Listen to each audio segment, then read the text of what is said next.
Watch this.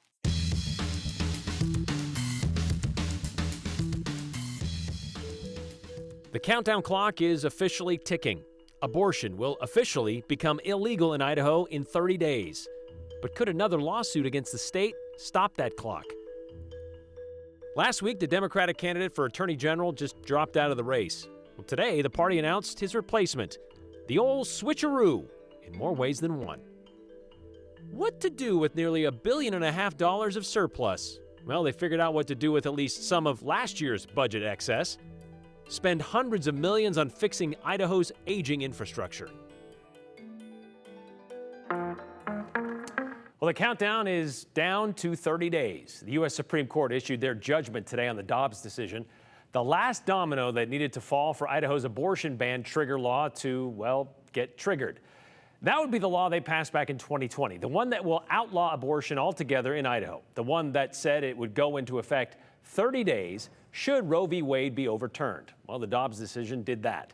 And so 30 days from today, August 25th, abortion will be illegal in Idaho, except for cases of rape, incest, and if the life of the mother is in jeopardy. And in those cases, well, there's going to be a need for a police report, and a doctor needs to be pretty darn sure the mother's life is at a serious risk. However, there are some court challenges to Idaho's abortion bans. 3 of them, to be exact, because Idaho has passed 3 abortion laws over the last 3 legislative sessions. There's the 2020 trigger law. There's the 2021 law that would make abortions illegal after the 6th week of pregnancy. And there's the law passed this past session, the Texas-style ban that included that 6-week line in the sand and opened the possibility of enforcing the law through lawsuits from family members.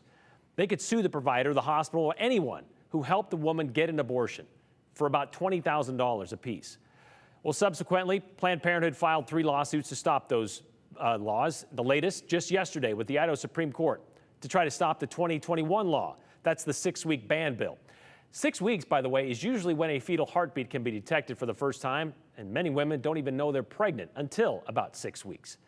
Well, Planned Parenthood said in their lawsuit the 6-week ban violates Idaho law for the same reasons, well, the total abortion ban does, by violating the state's constitution's guarantee of the fundamental right to privacy in making such intimate decisions, and by also violating the Equal Protection Clause, the Idaho Human Rights Act, which protects against sexual discrimination because the ban would treat women and men differently based on stereotypes.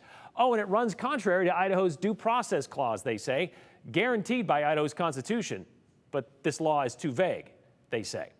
It's the same argument Planned Parenthood has made on their other 2 lawsuits, one against Idaho's total abortion ban and the other one against that Texas-style ban. Planned Parenthood is asking this newest lawsuit to be joined by the other 2 when they are expected to be heard by the state Supreme Court next week. The reason for the rush? Well, because of the judgment issued today, triggering the 30-day countdown to enforcement. So far, there hasn't been any stays issued on either of these 3 lawsuits based on these laws, I should say, based on these lawsuits. But we should have some sort of a clearer picture of the status of abortion in Idaho by next week.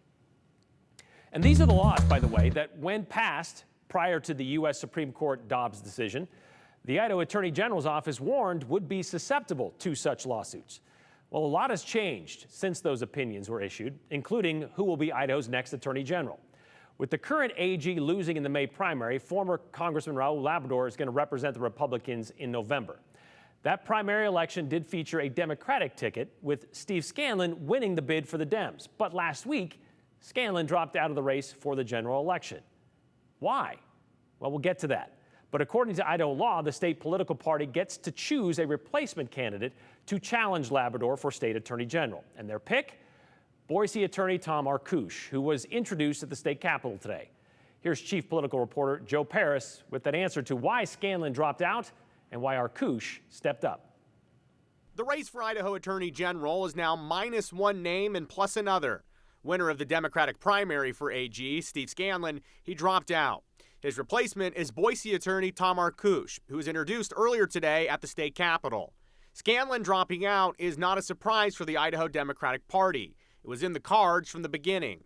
Jared DeLoof, executive director of the Idaho Democratic Party, says Scanlon was a planned placeholder on the ballot. We were looking for someone to hold that space for us throughout the primary so that we would have the option in exactly this event of Raul Labrador winning the Republican nomination, that we would be able to field a candidate that would run a strong race for this fall.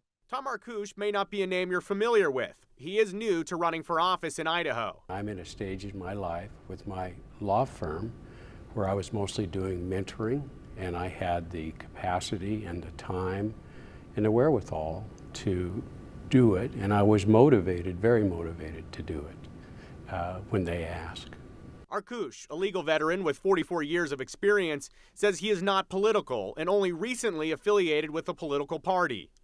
Previously in my lifetime, I was unaffiliated until this last primary. So I was a Republican for approximately 2.5 to 3 months until I registered Democrat to accept the invitation to run for this office. I felt the primary race in the Republican Party was important enough for me to register, frankly, to vote against the very candidate I'm running against right now. The role of the Idaho AG has been debated in recent months, with some speaking out about the possibility of an activist attorney general. Arkush says he believes the office should be nonpartisan. I think what the office needs is not a politician who has been in Congress and not practicing law, who has spent a career trying to obtain or have an office, is not what the office needs. The office, incidentally, is well run today. I think Lauren Wasden has done a good job, and I would like to see what is traditionally a good lawyer in that office continue. GOP primary winner in the race for AG, former Congressman Raul Labrador, he said during a debate on Idaho Public Television before the May election that he believes political experience for the job is valuable. This job is not just a legal job, it's a political job. You have to get along with the legislature, you have to get along with the governor, you have to get along with the heads of agencies. You have to be able to make your argument to these people in a way that is not just legal, but it's also political, so they understand the ramifications of the things that are happening in the state. The Idaho Democrats say their campaign for AG with Arkush is bipartisan in nature. They point to the campaign treasurer for Arkush as an example. Former Supreme Court Chief Justice and Attorney General of the state of Idaho, Jim Jones, is the treasurer of Tom Arkush's campaign and is actively involved there. This race is about preventing the slide to further extremism and keeping good government for the people of Idaho. I'm a lawyer. And I practiced law for 44 years, and I have no political agenda. I believe in the rule of law. Critics of the Idaho Democrats are questioning the process of having a placeholder candidate run only to replace them later on. DeLoof says he isn't worried about setting a bad precedent. It was a unanimous vote to put him forth as our nominee. I think we always want to make sure that give our candidates as much lead time to run and win their races. So this is not how we ideally would do it, but this is an existential threat for the office of Attorney General. This is fascinating. Yeah. I mean, the policies and the reasons why Arkush is running aside. We just had Brandon Durst in our studio 10 days ago to talk about this whole blurred lines when it comes to political parties and how people are jumping around based on primary elections and all this kind of stuff. This, to take somebody who's a Republican, used to be a Republican, and put them up as a Democrat running for office and have a Republican also running that campaign is fascinating. Well, and Arkush, he really wasn't a Republican. He was Republican for a few months just so he could vote in the primary. But it is interesting. You see the reason why some people would change political parties quickly. So it kind of really sheds some more detail on your interview with Mr. Durst from last week. I did ask, though, Mr. Arkush, I said, there are going to be people that say, well, you just were a Republican, now you're a Democrat, and they may be uninformed about the entire thing. So I asked him point blank, do you have any interest in left policies or left-leaning policies? I know that there's some people in the community that were hoping there'd be an attorney general candidate that may say, well, I'm going to step up and I'm going to fight this way and that way against Idaho's abortion laws. And it would have to be someone from the left, likely a Democrat. That's not what Arkusha's here to do. And he told me very clearly, when he says he's not political, he means that to the left or to the right. He honestly believes that the Attorney General's office should be a nonpartisan position. It should just be a lawyer that reads the rule of the law and really applies it that way. So it'll be interesting, though, as we get into this election into November. I cannot wait to see he and Mr. Labrador interact. I think it'll be a very compelling conversation. This may be the playbook then for any of the moderate Republicans to kind of go this avenue a little bit if this is how they want to seek office, I guess. We'll see how that goes. All right, We'll see. Yeah, you're right. It'll be interesting to see how this general election works out. Thank you, Joe. Well, saying he's become a distraction, the Bingham County Sheriff has decided to step down. Months after his resignation was recommended by other sheriffs and his own community, Sheriff Craig Rowland will resign at the end of this month. Why? Well, you may remember Sheriff Rowland is waiting for a trial after he was charged with aggravated battery and assault for pulling a gun on a church youth group. Back in November, that group showed up at Sheriff Rowland's house to drop off a thank you card. It was part of a youth group activity. According to a probable cause affidavit, he then dragged the leader of that youth group out of her car by her hair and threatened to shoot her while holding a gun to her head. At the time, Rowland said he was, quote, on edge because of past experiences with, quote, drunk Indians from the nearby reservation. And, quote, we have had a lot of reservation people around us who are not good people, end quote. Sheriff Rowland did take a leave of absence for 2 weeks as the state investigated, but he has been back in office since then. And this letter, which was obtained by NBC affiliate and Ki-Fi, that is in Idaho Falls, says, well, in this recommendation, or in this letter, he says, yes, he's become a distraction, but Bingham County must press forward with the work at hand, and he didn't want to impede that path. Recent events have at a minimum focused on me as an individual, he said, but Bingham County must focus on the mission and be dedicated to the business of protecting and serving its citizens. His last day will be August 1st. That's a week, well, next Monday. His trial is supposed to start this week, but the judge issued a new trial date, which is set for the week of October 24th.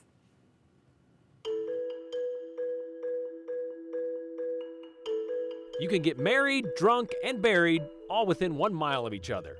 What the H are we talking about?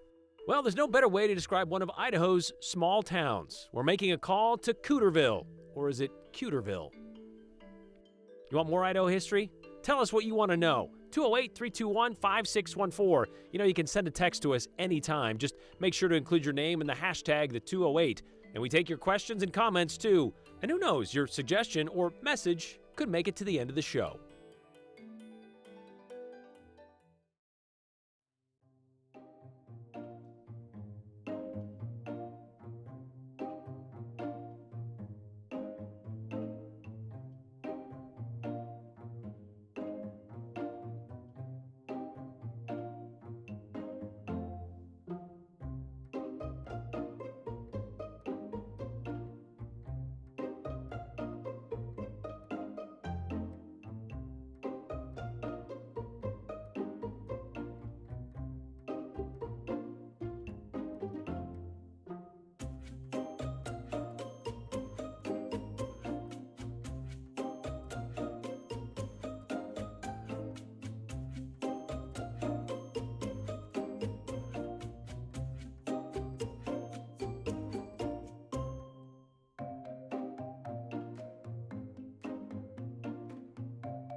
You know, every once in a while, we get the notion to reach out to other parts of the 208. You know, the small town parts. The parts, hopefully, with an interesting story or at least an interesting name that we might need some help to decipher.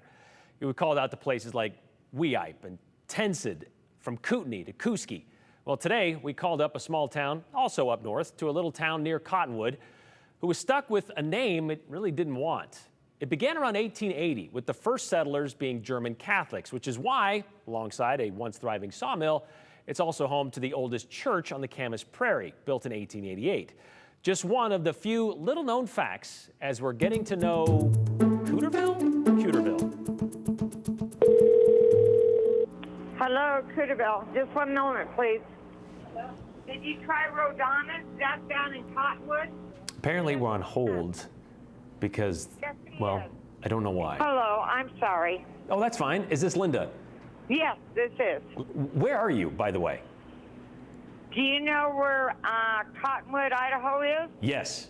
Or you know where Grangeville is? Yes. I am 6 miles east of Cottonwood. All right. What's the name of your town? Keuterville. Keuterville, not Keuterville. Keuterville. Do you know how the town got its name? Yes, I do. How? It was supposed to be named Keuterville, Keuter, and then when they took it to Mount Idaho to record it, it was spelt wrong. It was spelt Keuterville, and nobody wanted to pony back over there and change it. That's amazing. Yeah. What's going on in Keuterville today?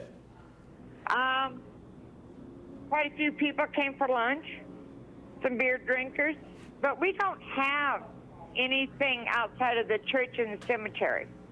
Wait, hold on. You have a church, you have a cemetery, And the bar. and that's You you. can get married, drink, get drunk, and get buried all in the same mile. That sounds like a great place. And how many people live there? About 26. Wow, and you're one of the 26. No, I go home at night, makes it 25. She go homes at night and makes it 25. That's amazing. By the way, she misspoke. It is west of Cottonwood if you're looking to stop by Keuterville anytime soon. They left the H out of it. It went from Keuterville after Mr. Henry Keuter to just Keuterville because, well, as she heard, nobody wanted to make the trip to change it. There's a little bit of that, oh, who cares mentality in Keuterville today, as you heard from Linda. Linda told us she has lived in Keuterville for 26 years, and for the past 22, she's owned and operated the Pub and Grub. But her bar doesn't have a computer, and she doesn't have a cell phone, which is why we had to speak to her, well, just over the phone. Still, that didn't stop Linda from earning Businesswoman of the Year back in 2015.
You know, there's a lot of chatter out there about the surplus of funds we are seeing in Idaho right now. It's up to $1.4 billion. That's billion with a B.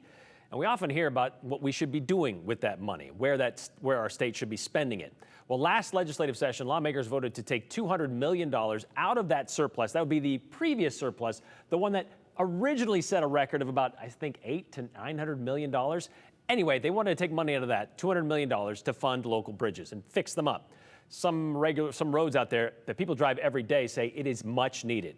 This week, we now have a good idea who is likely to benefit from this funding and what bridges exactly are going to be fixed. Here's Andrew Bartline. In the trucking business, success is all about planning.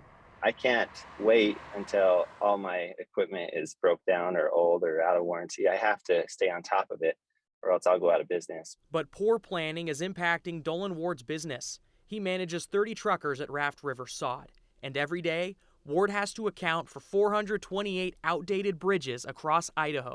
It seems like we're pretty far behind the 8 ball when it comes to roads and bridge maintenance. And that digs into his company's bottom line. If you show up to a bridge that shows a restriction and you're unaware of it, that's common. And then you have to figure out how to turn the truck around, and it's just a headache. Restricted bridges create unplanned detours. It costs time and gas that was never accounted for in the first place. Someone has to take the hit, and if you're not prepared for it in the contract, then oftentimes it's the trucking company that takes the hit. Idaho lawmakers designated $200 million to fix local bridges. The local Highway Technical Assistance Council, called LTAC, says this money will repair 1/3 of the bridges in need. Monumental. It is very needed. LTAC Administrator Layla Kral says the local highway districts manage and maintain their own bridges. Funding comes from local property taxes and the state gas tax. However, that goes out to 287 different jurisdictions. So it's not enough for a lot of these locals to replace a bridge on their own. Local highway districts applied for portions of the $200 million in state funds. This month, LTAC and the Idaho Transportation Department ranked bridge application scores based on priority and need.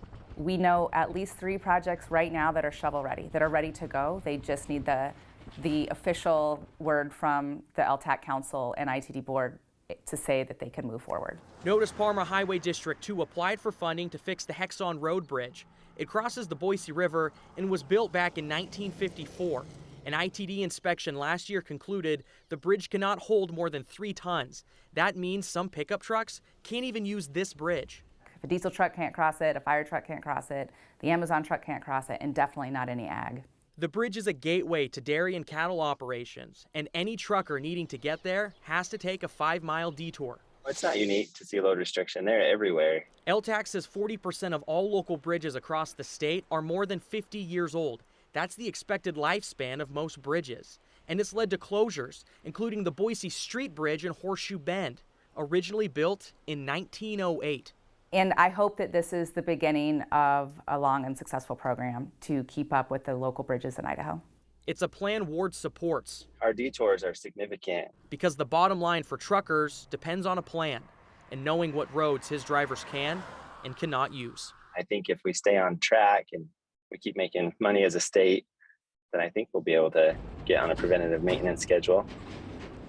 While 428 bridges are considered in poor condition, local highway districts only submitted 221 applications for these funds for the projects, which makes sense considering about 140 bridges will ultimately get fixed with this money. Now, Brian, I have the rankings right here. Those bridges we talked about, that one in Parma ranks 21st. That one up in Boise County, Horseshoe Bend, that ranks 11th. Like if we were going to do these in order, it would be like this is the one that has to be done 11th and this 21st. But it's not a hard cutoff. That's the tough spot. Okay. So we have a general idea of these rankings done by LTAC and ITD of what they want to prioritize, but it's not like the top 140 are going to be given funding and the ones below it aren't.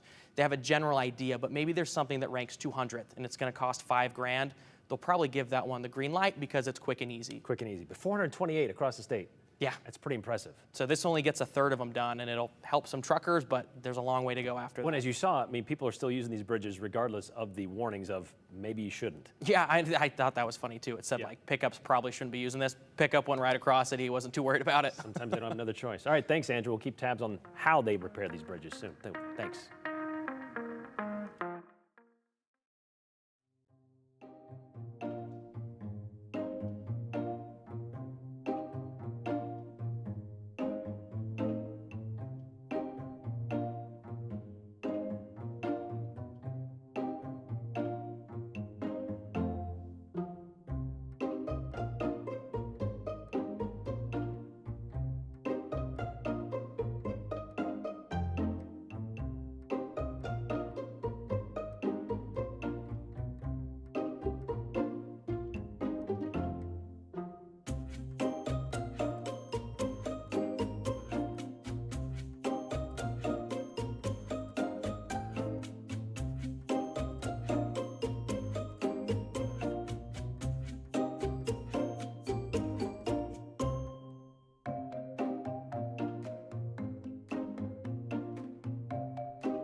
All right, time for your comments. About a minute to go here in the show. Let's get to this one from Lori, who says, Raul Labrador is wrong. The law has no political affiliation, is I believe what she was trying to say there. Meanwhile, Tom Marcouche, exactly what we need more of: middle of the road, centered, able to see multiple directions at one time, not committed to one party or the other. I like people who can exist on the 50-yard line, says Arnie and Eagle. Got a couple texts also about the rights of the unborn child and why we're not talking about that. And I guess the answer to that is, who decides when life begins? Is it the heartbeat, viability, when you're born and you start celebrating birthdays and that kind of stuff? That's the question we deal with. The state has extra money. Please fix Highway 21 from Idaho City to Stanley. It's one of the gateways to our wilderness. A sore need of some TLC following the Pioneer fire, says Lori. Hopefully they can spread some of that money around to the rest of the infrastructure. I went to Nampa School with a guy whose last name is Keuter. He pronounces it Kiter. Still, some people say it's pronounced Keuterville. That's why we make these phone calls. Ask the people who are there. Keuterville.